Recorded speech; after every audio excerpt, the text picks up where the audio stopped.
Podme, podcast recharge and relax. Halo Podme friends, apa kabar hari ini? Baik-baik saja ya, semoga.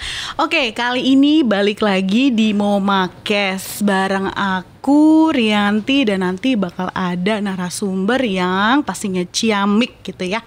Oke, hari ini kita mau bahas apa sih gitu. Nah, karena masih bulan Januari, masih awal banget nih, apalagi kemarin abis libur sekolah gitu ya. Gimana nih mood anak-anak di rumah? Udah oke apa belum? Atau masih cranky-cranky, mageran gitu di rumah? Maunya di kamar aja gitu ya, karena mungkin habitnya dari pas liburan kemarin tuh boboknya malam gitu ya. Bobok malam, bangunnya kesiangan. Bener nggak Mam? Bener nggak Podme friends yang udah pada punya anak nih? Coba dong cerita-cerita juga sama kita. Nah, kali ini aku akan kasih tips dan aku mendatangkan langsung narasumber kita dari Ruang Tumbuh. Kita akan ngobrol banyak ya, lebih ngobrol banyak gimana sih caranya bikin anak tuh nggak terlalu nggak terlalu mudian, karena kemarin tuh abis liburan terus moodnya pas udah sekolah gimana, kaget nggak? Apalagi kan awalnya nih ya, kemarin tuh aku sempat diinfo sama guru, ternyata harusnya tuh masuknya tuh 2 minggu atau 1 minggu setelahnya, ternyata malah awal banget masuknya. Itu kayaknya kaget atau gimana ya anak-anak yang masih mau libur gitu kan. Oke, kali ini aku ditemenin sama Mbak Gia. Oke, hai. Halo Mbak Rianti. Masya Allah, cantik banget ya. Semoga aku gak kalah cantiknya. Oh salah. Tetap cantik kok Mbak Rianti. Luar biasa ya, harus ya energi positifnya. Hai Mbak Gia, aku baru ketemu nih. Iya, sama, baru ketemu, salam kenal. Salam kenal. Karena kan dari kemarin tuh sebenarnya dari Mom Academy pun sering ketemu ya sama Ruang Tumbuh, kita sering bikin konten bareng. Kalau kemarin bukan bareng Mbak Gia, cuman memang di Ruang Tumbuh ini psikolognya banyak banget gitu kan ya. Betul. Jadi memang dari tiap lokasi juga beda-beda gitu ya Mbak. Iya, betul. Ya? Nah, boleh mungkin kalau teman-teman atau moms dan Podme friends yang belum tahu Ruang Tumbuh itu apa, mungkin bisa jelaskan dulu kali ya Mbak. Karena kan mungkin ya kalau ibu-ibu di komunitas mungkin udah banyak yang tahu ya apa sih Ruang Tumbuh, karena sering kerja sama Mom Maju, pernah IG live, udah pernah masuk ke YouTube kontennya Mom Academy, dan sekarang bareng sama Podme gitu kan. Mungkin juga ada yang teman-teman Podme itu yang belum tahu, boleh dijelasin sedikit. Oke, ya terima kasih Mbak Rianti gitu ya. Bagi para mama mungkin yang belum tahu, Ruang Tumbuh ini pusat konsultasi psikologi sebenarnya. Ada terapinya juga dan untuk pengembangan diri. Jadi di sana memang ada banyak psikolog-psikolognya gitu ya, beragam. Ada psikolog dari klinis anak dan remaja, klinis dewasanya, pendidikan seperti itu. Jadi tergantung kebutuhan mam gitu ya. Kalau saya sendiri, saya psikolog klinis anak dan remajanya dari Ruang Tumbuh. Oh, oke. Psikolog klinis remaja. Berarti ada tahapannya gitu ya? Betul, jadi anak gitu. dan remaja gitu. Oh, gitu. Itu range usianya? Kalau anak dan remaja dari berapa sampai berapa gitu? Dari kecil, dari lahir, sampai remaja itu mungkin sekitar umur 15 tahun seperti 15 itu. tahun. Walaupun pada kenyataannya ketika proses konseling pastinya juga melibatkan orang tua tentunya ya, Iya, karena masih anak dan remaja. Jadi biasanya ada konseling atau konsultasinya juga sama orang tua pastinya.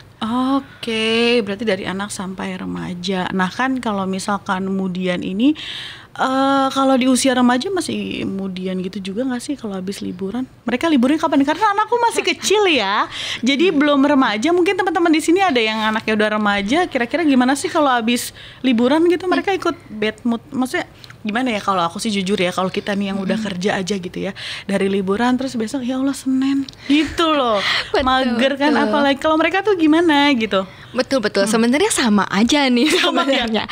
Ya karena mau kita yang bayangin aja, kita yang dewasa istilahnya yang udah lebih ngerti. Oh kita punya tanggung jawab ini aja, kita masih ngerasain ya. aduh liburan udah selesai, kembali Iya, lagi. Kalau sekarang kembali lagi ke realita gitu ya. Back to reality gitu Iya, kan. makanya itu pasti kan kita aja yang dewasa aja merasa aduh mungkin nggak mood atau masih mager dan sebagainya.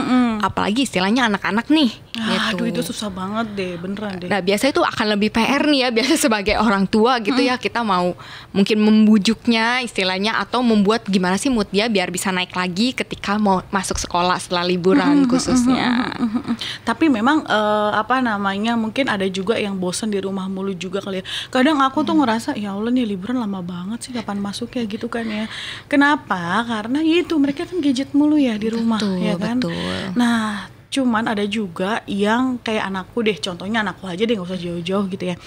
Dia tuh kalau misalkan baru adaptasi lagi kali ya namanya ya, adaptasi lagi, besoknya kuliah lagi, besoknya sekolah, itu kayak udah cranky duluan gitu. Tapi hari kemudiannya sih enggak ya gitu, maksudnya bunda nanti bangunin aku jam 4:30 ya gini-gini gitu, kayak oke, biar aku tuh nggak terlambat gitu. Oke gitu. Ada juga anak yang kayak gitu. Jadi gimana supaya kita bisa menjaga mood dia tuh tetap stabil kayak gitu kita maunya. Itu gimana tuh? Oke. Sebenarnya liburan itu pasti menyenangkan ya, nggak hanya untuk anak ya, untuk kita yang udah dewasa aja itu menyenangkan. Iya, gitu. betul. Sehingga ya ketika mau balik lagi ke sekolah, ya pasti ada tanggung jawabnya lagi. Oh iya, PR harus lagi. Sekolah lagi, PR lagi, belajar lagi. Sehingga memang anak harus nyesuaiin lagi nih. Pasti ngerasa awalnya males dan sebagainya, nggak wajar sebenarnya nih mam gitu ya, anak ngerasain perasaan-perasaan kayak gitu, sama lah seperti kita gitu ya, ngerasain males dan sebagainya gitu. Jadi memang fase itu pasti ada gitu ya, walaupun tadi ada juga nih mungkin anak yang jadinya justru semangat. Aduh iya. bosen di rumah, pengen ketemu temen nih gitu. Iya. Ada yang kayak gitu. Memang beda-beda setiap anak gitu. Oke. Tapi ketika anak mungkin dalam kondisi yang kayak jadi cranky atau bad mood ketika mau masuk sekolah, sebenarnya itu bukan suatu yang kayak wah ini kayaknya anak saya ada yang salah nih atau apa. Sebenarnya enggak juga gitu. Karena mereka juga mengalami fasenya ada perubahan lagi nih. Harus balik lagi, harus nyesuaiin diri lagi. Kita sebagai orang tua mungkin bisa turut merasakan juga, oh oke, ini pasti nggak nyaman juga bagi dia. Iya. Happy ya, tadinya liburan happy ya.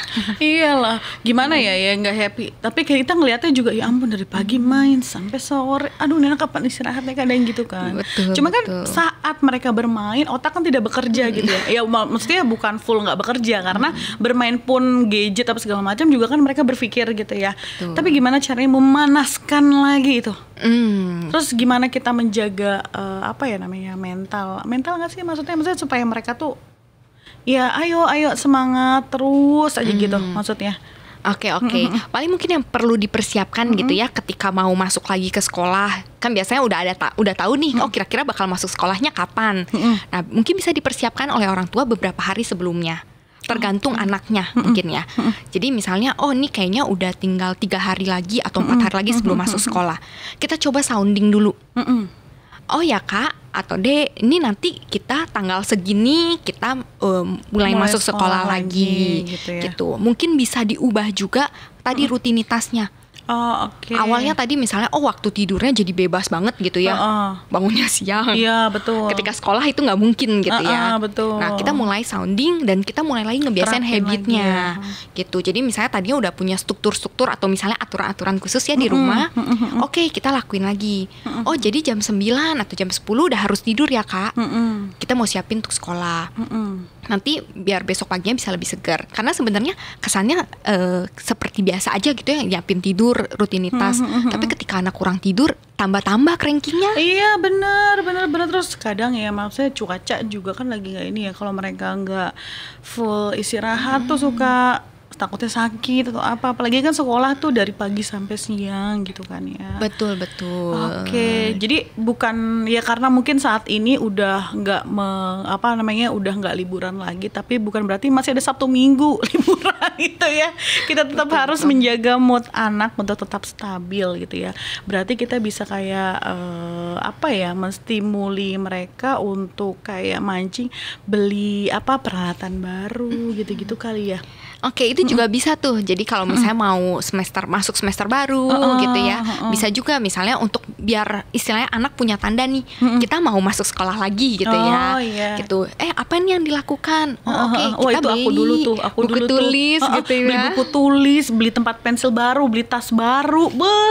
Masya Allah. Iya, benar-benar sampai Itu nyampul happy loh. buku Jadi gitu. kita jadi semangat ya.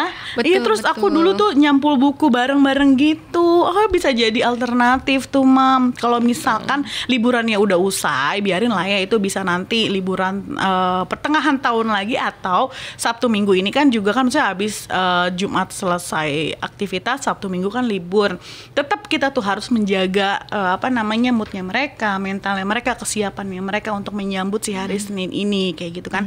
Bisa pakai cara-cara itu juga sih ya gitu ya. Ya, dan selama misalnya kayak tadi Sabtu Minggu libur gitu ya, maksudnya jangan sampai juga maksudnya rutinitas anak jadi berubah 180 derajat.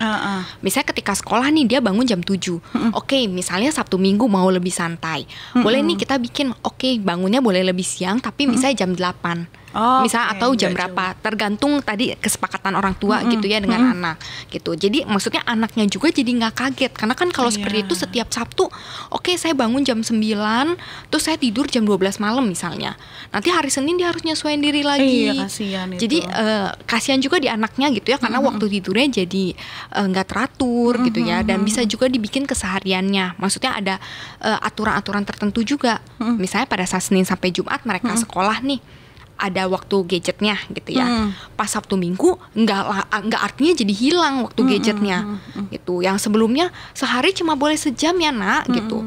Pas Sabtu Minggu sehari boleh seharian, ekstrim kan gitu ya. Iya. Sehari boleh seharian gitu. Nah anaknya jadi mendambakan hari libur nggak? Ya iya jadinya. Pasti. Gitu. Jadi memang si rutinitasnya ataupun kegiatan yang sudah ada, jangan sampai maksudnya bener-bener jauh banget gitu ya, ketika liburan jadinya hilang banget rutinitas yang udah dibuat. Jadi tetap harus dijaga rutinitasnya, tapi ditambahi mungkin ada kegiatan bermainnya dan sebagainya. Peraturan dari orang tua sih ya, kita nerapinnya itu kayak gimana. Jadi walaupun libur bukan berarti bebas banget gitu juga ya.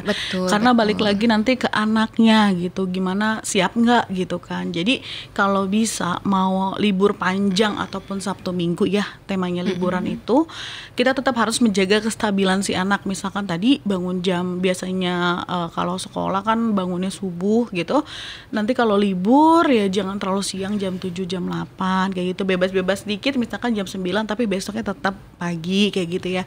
Lalu jangan lupa untuk menghangatkan kembali otak-otaknya, kayak misalkan kita main berhitung tapi secara gimana ya, bermain aja gitu, jangan yang serius seperti dia sehari-hari yang lagi ngerjain PR kayak gitu. Itu juga bisa ngebantu untuk ningkatin mood anak dalam belajar kayak gitu. Setidaknya kita orang tua juga mensupport mereka ya, Mam. Siapa sih yang nggak mau anaknya tumbuh kembangnya lebih baik gitu kan. Pastinya dari kita dulu yang harus diperbaiki masalahnya. Pasti kita dulu yang harus melihat dan tahu karakter anak kita sendiri harus bagaimana kayak gitu. Betul nggak? Betul. Karena kan setiap anak memang beda nih, Mbak, betul. gitu ya. Jadi mungkin juga orang tua bisa bantu untuk nanya juga. Maksudnya ajak komunikasi, sebenarnya itu paling penting. Misalnya, sekolah gitu ya. Gimana Kak tadi sekolah? Ada yang menyenangkan nggak di sekolah? Gitu. Jadi maksudnya kita nggak hanya fokus nih ke hal-hal yang mungkin kurang menyenangkan bagi anak ya. Tadi di sekolah mama dengar kamu dimarahin sama guru ya, sama missnya ya misalnya, kamu nggak ini ya dan sebagainya gitu. Jadi kita coba pancing apa sih yang menyenangkan untuk anak. Ya aku seneng mah di sekolah aku ketemu temen misalnya. Oh iya, temennya siapa, kita ajak ngobrol gitu. Jadi dengan itu kita tahu nih, oh ada yang anak sukai loh di sekolah. Dan itu bisa jadi bentuk, misalnya dia suka main sama temen. Jadi ketika mau masuk, oh ya kakak besok kakak masuk sekolah lagi, nanti bisa ketemu sama temen kakak ya, ini ya. Kakak kira-kira mau main apa nih sama temennya gitu. Jadi kita sebagai orang tua juga kita coba cari tahu gitu ya, lihat oh apa sih yang dia suka, oh gitu. Kalau misal tadi anak ngerasa bukan sedih ya, mungkin males dan sebagainya, nggak apa-apa, mungkin kita juga bisa empati dulu nih sama anak. Ya capek ya kak sekolah ya, banyak ya PR-nya ya kak ya. Iya mama juga tahu sih banyak PR-nya. Oke, kakak mau ngapain dulu nih, kakak mau istirahat dulu sebentar, kerjain PR-nya nanti malam misalnya, atau gimana nih kak, gitu. Jadi buat situasi belajar juga bukan yang stressful, ada PR nih besok, harus kerjain sekarang, 1 jam ya kerjain misalnya. Ya ampun, itu mama atau apa sih deadline? Jadi stressful gitu ya, tapi kita buatnya oke, ada komunikasi sama anak. Iya. Jadi buat anak mungkin lebih nyaman ya dengan situasi sekolah ini tuh sebagai suatu hal yang menyenangkan juga gitu, bukan hanya liburan loh yang menyenangkan, sekolah pun menyenangkan gitu. Iya betul. Nah tapi treatment ini kan tadi kan range usianya mungkin anak SD kali ya, yang kayak gitu, TK, SD gitu ya. Tapi kalau untuk anak remaja sendiri itu gimana sih? Oke. Kalau anak remaja biasanya mereka udah lebih tahu nih tanggung jawab mereka apa gitu ya. Mungkin lebih kebayang juga kalau kayak anak SD kayak tadi kita perlu lebih sounding gitu ya, akan masuk. Sedangkan mungkin kalau yang SMP udah lebih tahu ya. Oh iya saya akan masuk nih dan sebagainya. Biasanya sih kalau anak-anak remaja nih kuncinya sebenarnya lebih banyak komunikasi. Oke, jadiin gitu. sahabat ya orang Betul. tua itu. Karena kalau misalnya kita banyak memberikan aturan tetap gitu ya, tapi wajib. mungkin dengan cara yang nice nih. Istilahnya kita harus membangun koneksi dulu sebelum kita mau koreksi anak gitu Iya, ya. betul. Gitu. Betul, Jadi betul. misalnya kita kayak nanya, "Oh, kakak bentar lagi mau bentarnya udah mau masuk lagi nih sekolah," kayak gitu. "Oh ya, mau nyiapin apa kak?" gitu. "Ada yang perlu mama bantu nggak?" misalnya. "Oh ya, nih kayaknya harus betul beli ini," misalnya. "Oke, kamu bisa beli sendiri atau mau mama bantu?" "Oke, bisa beli sendiri," misalnya. Ya udah gitu. Tapi kalau misalnya dia bilang, "Mak, kayaknya aku butuh bantuan ini nih dan ini." Nah, kita sebagai orang tua, oke, kita bantu. Kita cari bareng-bareng yuk. Ada ya anak remaja yang maksudnya sedip itu sama orang tua atau banyak malah?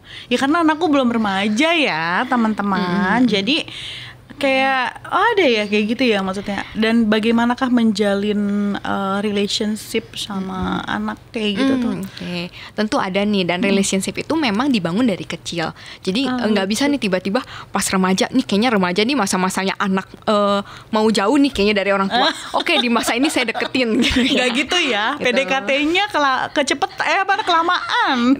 Jadi memang harus dibangun dari kecil gitu ya, Oke. koneksinya dibangun. Jadi ketika dia remaja, memang pada saat remaja mereka butuh waktu lebih banyak sama temen biasanya, mulai keluar gitu ya, karena kan peralihan menuju masa dewasa. Iya, betul, gitu. betul, Tapi betul. di masa-masa itu juga sebenarnya kita sebagai orang tua lebih tadi menjadi teman, sahabat. Jadi kita bukannya mungkin kalau pas kecil kita banyak mengarahkan, kalau ini dia lebih tahu nih harus apa. Tapi kalau kita rasa misalnya, oh ini kayaknya ada yang nggak sesuai nih, kita ajaknya diskusi biasa kalau ke anak-anak remaja. Gitu. Oke, diskusi, ngobrol, cewek-cewek sama aja ya. Yang penting Betul, itu sebenarnya betul. dari awalnya dulu ya, dari dalam dari kecilnya dulu kita didiknya seperti apa, kita treatnya seperti apa, terus ya nanti besarnya juga dia akan kebawa gitu kali ya. Betul, karena kedekatan oke. itu kan pasti dibangun gitu ya. Kayak misalnya kita mau deket sama temen kan, nggak tiba-tiba sekali kenalan kita langsung hey, bestie gitu ya. Nggak mungkin. Pasti butuh waktu. Jadi sama dengan anak gitu ya. Oh dari kecil bagaimana kita nge-treat dia. Oh misalnya, oh nih mama nih orang yang pengertian misalnya. Kalau misalnya ngobrol sama mama tuh aku nyaman, aku bisa cerita gitu ya. Aku pengen semoga anakku kayak gitu, tapi cowok sih. Ada nggak sih anak cowok yang kayak gitu? Ada. Oh, ada juga. Ada. Jadi Ya sebenarnya nggak ampun. berdasarkan gender. Gender, bisa kok, oh gitu, bisa. kirain tuh yang gimana yang manja-manja gitu cuman cewek-cewek aja, ternyata enggak ya, anak cowok Iya. juga gemes. Jangan deh, udah biarin dia kecil dulu aja. Betul. Oke, jadi gimana Pot Me Friends dan Moms di rumah udah dapet kesimpulannya belum gitu. Nah jadi apapun ya sedini mungkin ya, mungkin kita pupuk dari sekarang gitu terkait sama liburan, gimana caranya menjaga mood anak supaya mereka tetap stabil, itu dari apa yang udah diterapkan gitu, dari yang rutinitas sehari-hari. Jangan langsung brok liburan bebas sore gitu, nggak gitu juga, tetap ada disiplin waktunya juga kayak gitu. Dan komunikasi juga sangat penting antara orang tua dan anak, kalau bisa sedini mungkin gitu ya, dari kecil sampai nantinya remaja pun mereka juga akan lebih mengerti dan lebih dekat sama kita. Oke, mungkin ada yang mau disampaikan lagi, Mbak Gia, ada pesan dan kesan buat mams di rumah dan Pot Me Friends? Oke, saya mungkin semangat para moms gitu ya. Maksudnya dalam proses membersamai dengan anak itu pasti proses yang panjang. Iya, betul. Gitu ya. Ya tugas menjadi ibu itu seumur hidup ya kata orang ya. Butuh waktu, butuh usaha, butuh kesabaran dan sebagainya. Jadi nggak apa-apa moms kalau misalnya aduh kok tiba-tiba anak saya kayak gini dan sebagainya gitu ya. Nggak masalah, maksudnya jangan sampai jadi oh ini kayaknya salah saya sebagai ibu. Nggak kok gitu. Pasti saya yakin semua moms di sini mau berusaha yang terbaik untuk anak, mau berusaha memberikan yang terbaik, sehingga tenang aja mam gitu ya, jalani aja gitu ya proses-prosesnya. Kalau kesulitan minta bantuan gitu ya. Minta bantuan suami atau minta bantuan ruang tumbuh. Bisa kan? Betul. Ngobrol-ngobrol langsung, aku jadi rezeki nih ngobrol langsung sama ruang tumbuh, jadi tahu apa yang harus aku lakukan gitu. Iya. Oke, terima kasih banyak Mbak Gia hari ini dan ruang tumbuh udah Sama-sama. bersedia meluangkan waktunya dengan sharing-sharing bareng kita semua ya. Iya, terima kasih Oke, juga. Pot Me Friends dan Mom semua di rumah, Momakes kali ini cukup sampai di sini. Sampai ketemu lagi di episode berikutnya. Jangan lupa untuk tonton dan dengarkan langsung di potme.id dan YouTube channelnya Mama Academy. Dadah. Dadah.